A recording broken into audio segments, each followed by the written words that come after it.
नमस्कार मित्रांनो, मुरंबा मालिकेमध्ये आज आपण बघणार आहोत अक्षयच्या घरातल्या सगळ्या लोकांची मीटिंग असते. मीटिंगला फक्त अभ्या नसतो. आनंद आता हसायला लागलेला असतो. सौ रेवा अक्षय मुकादम. काय रे, काय तोऱ्यामध्ये नाव घेतलं असं वाटतं. आता सप्तपदी वगैरे उरकून लगेच घरात आली अक्षयची बायको म्हणून. काय रेवाने सॉलिड नाव घेतलं ना. ते हो ना. आणि आता हे सगळेच हसत असतात रेवाच्या वागण्यावर. ती म्हणते काय ऍक्टिंग केली मस्त, एक नंबर. असं वाटलं की गळा दाबून बाहेर काढता की काय. म्हणतो आजी सॉलिड ऍक्टिंग केली, घराच्या बाहेर काढ असंच सांगितलं. डायरेक्ट हाताला धरूनच ढकलून दिली ग. एक नंबर ऍक्टिंग सॉलिड. म्हणजे तुला माहिती काय झालं, इतक्या वर्षांचा जो राग होता ना मनात असा दाबून ठेवलेला, तो तिला बघितलं की उफाळून आला. त्याला घराबाहेर काढताना असा आनंद झाला होता मला, मी तुला काय सांगू. अक्षय शब्दात वर्णन करता येणार नाही, पण आजी काही असे ना ऍक्टिंग मात्र सॉलिड केली. म्हणतो वा वा वा. तुला किती आनंद झालाय. आनंद फार हसत असतो आणि आजीची मस्करी करतो. म्हणतो एनिवे आता सगळ्यांनी ऐका.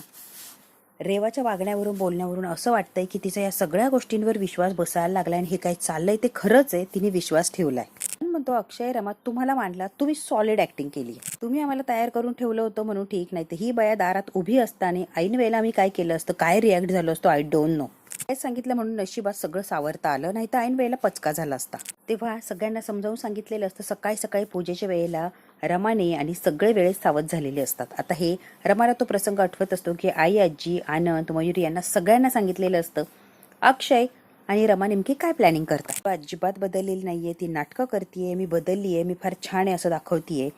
खरं तर ती फक्त यांना मिळवण्यासाठी, आपल्या घराचं वाटोळं करण्यासाठी आली आहे आणि आता तिला अद्दल घडवायची म्हणून आपण एक प्लॅन करतोय. हा चांगुलपणाचा फक्त मुखवटा आहे, तिचं काय सत्य आहे अक्षयने डोळ्याने बघितलंय. त्यामुळे अक्षयला माहिती ती काय. म्हणूनच आम्ही तिला तिच्या भाषेत उत्तर द्यायचं ठरवलंय आणि त्यासाठी तुम्ही सगळ्यांनी मदत करायची आणि तिला अद्दल ही घडवायचीच आहे आपल्याला. सगळं ठीक आहे, पण डील म्हणजे तू नेमकी काय केलंय. अक्षय म्हणतो हो. अक्षयने लगेच सांगायला सुरुवात केलेली असते. रमाने मला रेवाच्या स्वाधीन करायचं ठरवलंय. आता सगळ्यांना धक्का बसतो, काय चाललंय. अक्षय म्हणतो हो असंच ठरवलं. ती रेवा आपल्या घरात आपल्या नजरेसमोर असेल तर नेमकी तिचं काय चाललंय काही नाही हे जाणून घ्यायला आपल्याला अजिबात काही त्रास होणार नाही. तिच्या घरातून जर काही प्लॅनिंग केला तर आपल्याला काहीच कळणार नाही.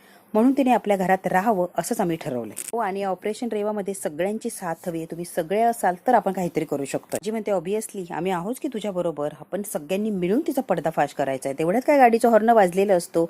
अगदी उड्या मारतच ही रेवा आलेली असते अक्षयच्या. सगळं असं घडलं हे आता रमाला आठवत असतं आणि हे सगळे हसत असतात. रेवा कशी रिॲक्ट झाली. आनंद म्हणतो वेळ सांगितलंय म्हणून बरं आहे, पण आता खेळ रंगात येणार यात काही शंकाच नाही. मुकादम फॅमिली विरुद्ध रेवा. वाह क्या बात आहे. म्हणतो आता कळेल हा मुरंबा कुणाला गोड लागतोय आणि कुणाला कडू. आजी म्हणते येस. रमा म्हणते हो ते सगळं ठीक आहे, पण एवढी आनंदी व्हायचं कारण नाही. आपल्याला खूप सावध राहायला लागणार आणि सावधगिरीने सगळं काही करायला लागणार आहे. खूप मोठी रिस्क आहे आणि ती आपल्याला पार पाडायला लागणार आहे. खूप हुशार बाई आहे ती, सहजासहजी आपल्या जाळ्यात अडकणार नाहीये. त्यामुळे आपल्याला खूप बारकाईने काम करायला लागणार. जरी संशय आला तर आपल्या प्लॅनचा पचका होईल. ते म्हणतो टीम मीटिंग आणि अशी वारंवार मीटिंग घ्यायची आहे. आपल्याला प्रत्येकाने आपापली भूमिका अशी परफेक्ट बजवायची आहे की कोणाला संशय आलाच नाही पाहिजे. तिला शंका सुद्धा येणार नाही ना. असा व्यवस्थित अभिनय करायचा. आता मी कसा रडायचा अभिनय केला ना, सॉलिड केलं ना मी. परफेक्ट नाही, ओव्हर ऍक्टिंग करत होता. काय ओव्हर ऍक्टिंग करत होता तू अक्षय. जरा हळू करायचं की, एवढी ओव्हर ऍक्टिंग, एवढं रडतं का कोणी. रमा आणि अनंत हसत असतात अक्षयवर. काय ओव्हर ऍक्टिंग करत होता रडायची. म्हणते काय ओव्हर ऍक्टिंग चालली होती रे. नाटकात तू काम करायचा, मी नाही. मी बरोबर अभिनय करतोय माझा.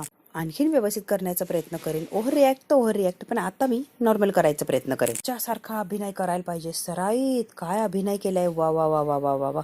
एक नंबर अभिनय केलाय रमा, एक नंबर. अभिनेत्री सारखा परफेक्ट. अभ्या घरी आला की अभ्याला सुद्धा सांगा बया काय निघालीये. पुन्हा पुन्हा विश्वास ठेवायला लागला होता. बया किती विषारी आणि काय काय करू शकते. अभ्याला सुद्धा सांगा, त्याचे सुद्धा डोळे उघडलेच पाहिजे. अभ्याला सांगायचं की असं काय वागायचं की तिला वाटायला पाहिजे की तो तिच्याच बाजूनी आहे. त्यामुळे कुणाला काही शंका येणार नाही आणि काम जे चाललंय ते चालत राहणार. रेवाचा माज उतरायचा आणि धडा शिकवायचा, मग काय ते आपलं काम फत्ते. रमा आणि घरातले सगळेच आता चर्चा करत असतात रेवाला कशी अद्दल घडवायची. मुकादम टीम रेडी असते. हातावर हात ठेवतात आणि डन असं करतात, कारण आता त्यांना फक्त आणि फक्त रेवाला धडा शिकवायचा असतो एकत्र. आता आरोही आणि रमा पकडापकडी खेळत असतात. आरोही मुद्दाम त्रास देत असते रमाला. रमा सुद्धा तिला पकडण्याचा प्रयत्न करत असते. आरोही काय हाताला येतच नसते. काय आवाज आलेला असतो. आयुष्य म्हणजे गोव्याचं बीच आहे. आता आलेले असतात ते शशिकांत मुकादम. छान असे गिफ्ट वगैरे आणलेले असतात शशिकांत मुकादमाने. गोव्याला ते फिरून आलेले असतात. ती जोरात अशी ओरडते आजोबा टेन्शन दूर करायचं आणि मजेच्या लाटांवर स्वार व्हायचं. आता आरोही येते आणि बाबांना घट्ट अशी मिठी मारते. खूप आनंद झालेला असतो की बाबा आलेत. कशी आहे चिमणे? चिमणी म्हणते मी मस्त आहे, पण आजोबा तुम्ही असं जोकर सारखा शर्ट का घातलाय? जोकरच दिसताय तुम्ही. जोकर सारखं नाही, याला जॉली लुक म्हणतात. आजोबा कसा दिसतोय? जॉली दिसतोय ना. ओल्ड मॅन नाही राहिलाय तो, गोल्ड मॅन झालाय. आजोबा दिसत नाही का तुला बेटा? ही रमा सगळेच हसत असतात. तेवढ्यात आलेली असते मयुरी. बाबा, आई, बाबा आता सगळ्यांना भेटतात. छान वाटलेलं असतं शशिकांतला बघून. सगळेच आलेले असतात, सगळे शशिकांतला बघतात आणि सगळ्यांना छान वाटलेलं असतं. एकंदरीत वातावरण खूप छान होतं यांच्या घरातलं. सरप्राईज, वा वा वा, मजेत. आणि लुक काय तुमचा एक नंबर आहे बाबा. टूर कंपनी बरोबर साऊथ इंडियात गेला होता देवदर्शनासाठी आणि हा काय अवतार केलाय बाबा तुम्ही? गोव्यातल्या सगळ्यात जागृत देवस्थानाचं दर्शन घेऊन आलोय अक्षय मी. मयुरी म्हणते सगळं ठीक आहे बाबा, पण साऊथची टूर सोडून गोव्याला कसं पोहोचला? ठीक आहे ठीक आहे ठीक आहे. आरोही तुझ्यासाठी गिफ्ट आणलेत बघ. आणि हो सांगतोय की हो तिथे चाललो, पण पहिले गोव्याला जातो ना, गोव्यातनं जायला लागतं ना. मग गोव्यामध्ये उतरलो, दर्शन घेतलं, बीचवर गेलो. मग काय, मला शांती हवी होती. मला हवी तशी शांती. बीचवर शांती दिसली की हवे तिकडे पीसस पीस पीसस पीस, सगळीकडे पीसस पीस होते ग. माझ्याकडे बघितलं, मी पीसकडे बघितलं, आम्ही दोघंही एकमेकांकडे बघितलं. शिकांत तुला हाच पीस हवाय? अंतरात्म्याने आवाज दिला. मग काय मिळाला की मला हवा तो पीस. शांती हवी. मग आम्ही तिथेच थांबलो. तू काय हटलो नाही मग. तिथेच थांबलो मी गोव्यात. म्हणते आईने कसं सोडलं तुम्हाला? आईने मला सोडलं नाही, मी आईला सोडलंय. रमा म्हणते म्हणजे काय? तुझी शांती, तुझा देव हा देवळांमध्ये. अक्षय म्हणतो काय? हो, तिला मी टूरला पाठवून आणि मी मस्त गोव्यात राहून मज्जा केली, एन्जॉय. तुझं काम कसं चाललंय? हो हो चांगलं चाललंय की. तू कशी आहेस ग? तू बरी आहेस का? माझं वागणं आउट ऑफ सिलेबस वागत नाहीये ना? वाटत नाहीये ना? छे छे छे, अजिबात नाही शशिकांत, तुझे वागतोय तो योग्यच आहे.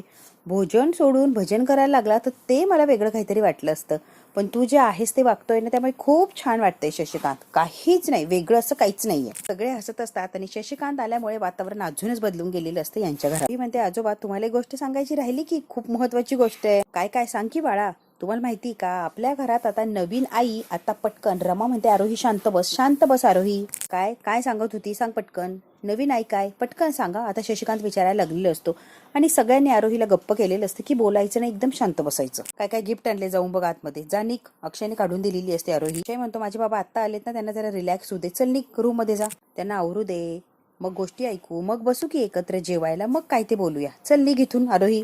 शशिकांत म्हणतो अक्षय काय झालंय सांगतोस का? माझ्यापासून गोष्टी लपवू नकोस, मला सांग नेमकी काय झालंय. गाडी वगैरे घेतलीस का? त्यांनी घर वगैरे घेतलंय का नवीन? अरे काय घेतलंय सांगा की. आनंद म्हणतो घर आणि गाडी सोडून माणसात नवीन आली, तुम्ही काय घर आणि गाडी घेऊन बसलाय? अक्षय म्हणतो आनंद आनंद आनंद.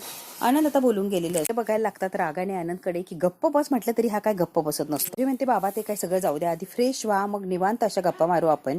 चला आधी फ्रेश व्हा बाबा. आता मयुरी घेऊन चाललेली असते शशिकांतला. त्याने टेन्शन आलेलं असतं की शशिकांतला कसं हँडल करायचं. नुसताच हसत असतो. मयुरी गेलेली असते बाबांना घेऊन आणि आता रमा म्हणते आनंद भाऊजी काय हसताय नुसतं, काय चाललंय?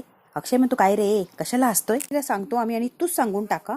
तिला कळत नाही, तुलाही कळत नाही का? अक्षय आता बोलतो अनंतला. ठीक आहे, सॉरी सॉरी सॉरी सॉरी म्हणतोय ना मी. सॉरी म्हणतो ना बाबा, चूक झाली. आता रमा आणि अक्षय अनंतकडे रागाने बघत असतात. बाय द वे अक्षय, बाबाने गोव्यात शांती शोधली आहे. तिथं शोधली त्यांनी, पण घरात काय क्रांती होणार आहे काय माहिती.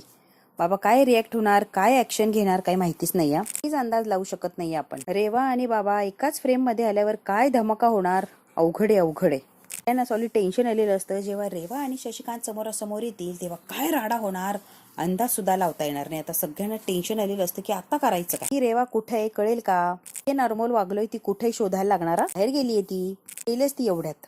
म्हणतो मला काय वाटतं माहिती का, ही सगळी गोष्ट अशी रोमॅन्टिक वळणावर आलेली आहे ना, मला भीती वाटायला लागली. सगळं छान होतंय पण नाही, काहीतरी वेगळंच व्हायला लागलंय. मला खूप भीती वाटतेय दादा. आनंद आता हसायला लागलेला असतो आणि म्हणतो अक्षय तसं बघायला गेलं तर शांतीची तुला जास्ती गरज आहे. मिळवतो का गोव्याला जाऊन एखादी शांती? आनंद आता हसायला लागलेला असतो. रमा आता अक्षयकडे रागाने बघते.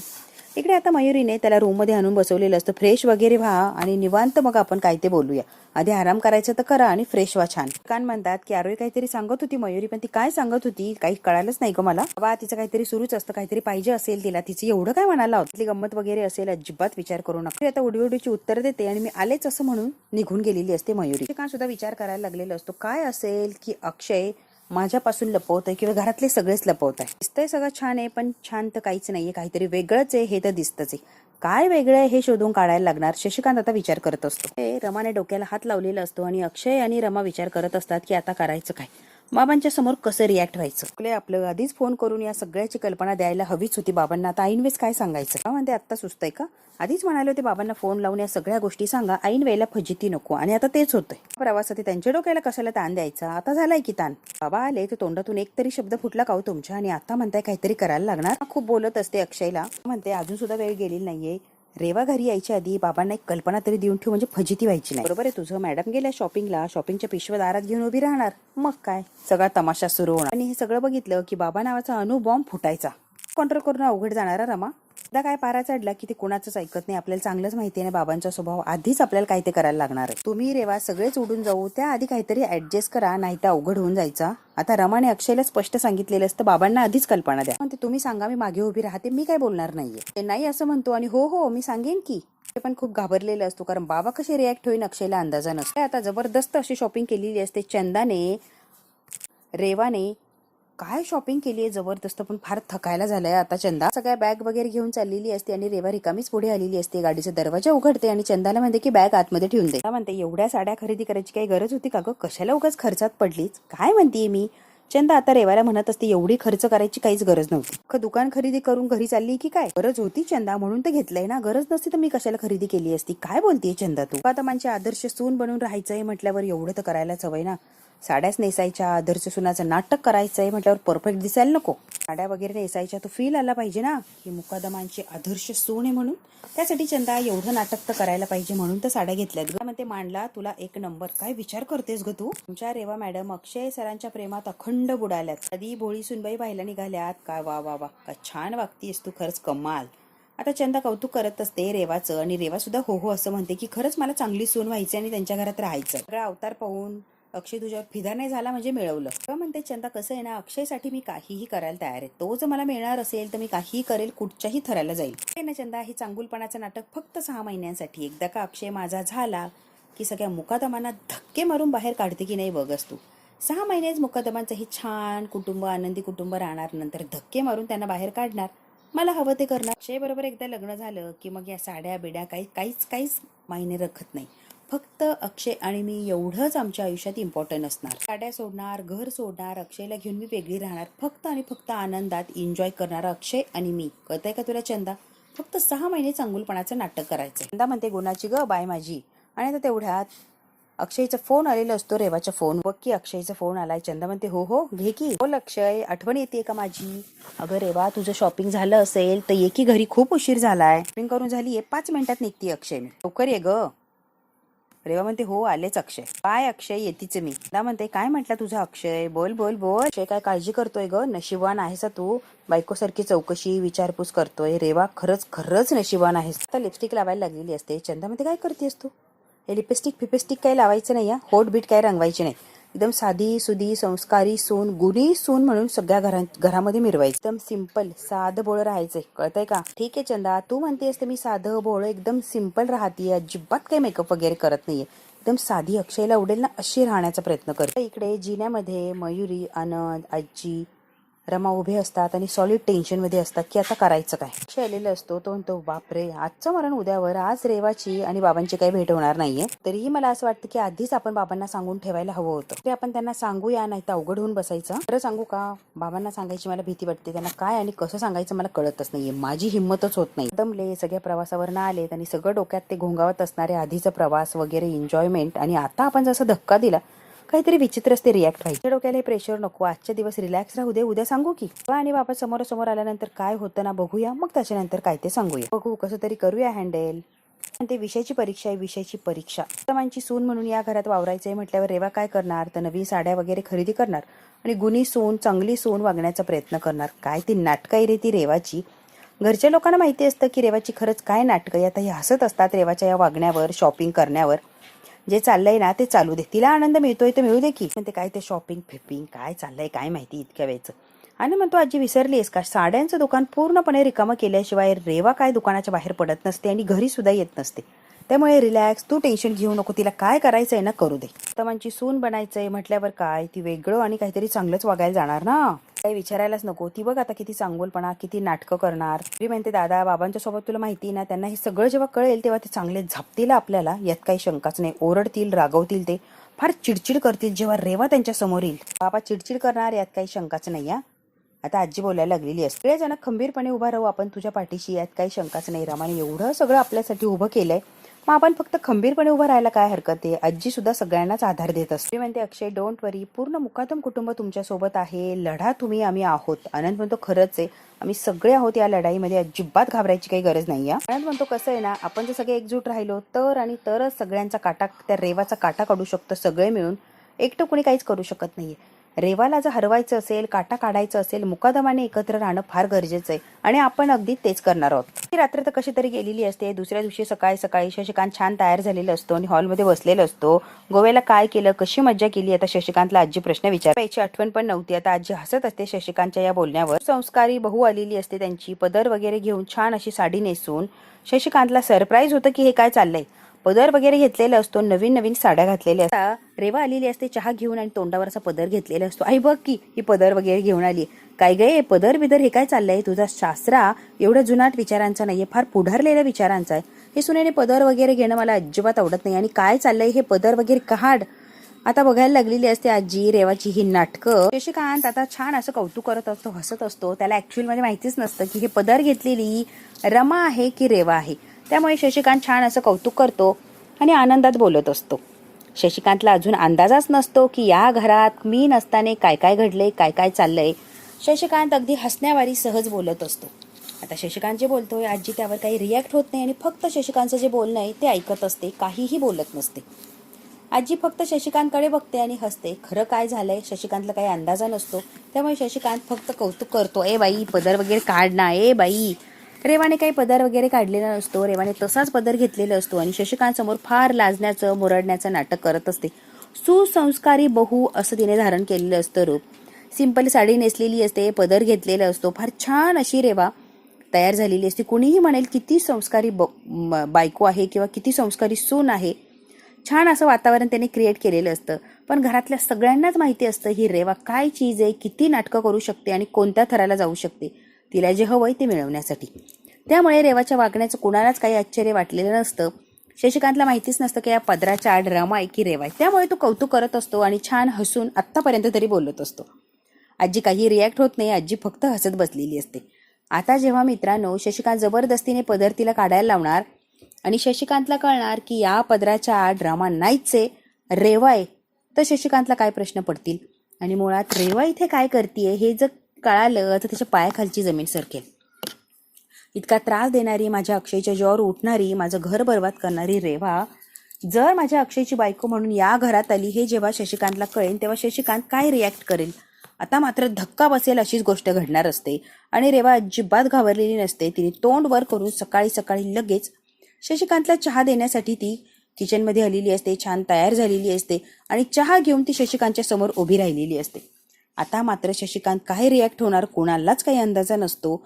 आजी मात्र बघत राहिलेली असते. आणि आता अक्षयला तर माहिती असतं की जेव्हा रेवाला बाबा बघणार तेव्हा तमाशा, महाभारत सगळंच काही घडून येणार. आता करायचं काय. पण अक्षय म्हटलेलं असतो दुसऱ्या दिवशी बघू काय आणि कसं रिॲक्ट व्हायचं. मित्रांनो बघू आता ही चहा घेऊन तो उभी आहे. आता ही जेव्हा तोंडावरचा पदर काढेल तेव्हा शशिकांत काय आणि कसा रिॲक्ट होतो हे जर आपल्याला बघायचं असेल ना मित्रांनो तर आपल्याला बघायला लागणार आहे पुढचा भाग. हा भाग इथेच संपतोय आणि मित्रांनो पुढच्या भागात काय होतंय हे जर बघायचं असेल तर आपल्याला बघायला लागणार आहे पुढचा भाग अगदी थोडक्यात.